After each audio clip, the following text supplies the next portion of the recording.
భోజన ప్రియులందరికీ నమస్తే అండి. మిగిలిపోయిన ఇడ్లీతో ఉప్మా లాగా చేస్తున్నాను.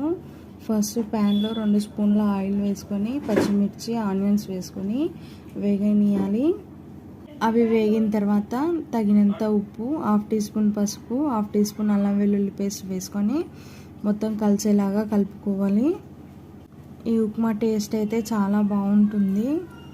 ఇడ్లీలు ఒక్కోసారి మిగిలిపోతుంటాయి కదా, వేస్ట్ చేయకుండా ఇట్లా ఉప్మా లాగా చేసుకొని తింటే టేస్ట్ చాలా బాగుంటుంది. మిగిలిపోయిన ఇడ్లీలని ఇట్లా మెదుపుకొని ఇందులో వేసేసుకోవాలి. మొత్తం కలిసేలాగా కలుపుకున్న తర్వాత 2 నిమిషాలు ఉడికించుకొని కొంచెం కొత్తిమీర వేసుకొని దింపేసుకుంటే సరిపోతుంది. టేస్ట్ అయితే చాలా చాలా బాగుంటుంది. ఖచ్చితంగా ఒకసారి ట్రై చేసి చూడండి. ఇడ్లీ అంటే ఇష్టం ఉండని వాళ్ళకు కూడా ఈ ఉప్మా చేసి పెట్టండి, చాలా ఇష్టంగా తింటారు. చేసుకోవడం కూడా చాలా ఈజీనే. ఈ వీడియో కనుక నచ్చినట్లయితే లైక్ చేయండి, సబ్స్క్రైబ్ చేయండి.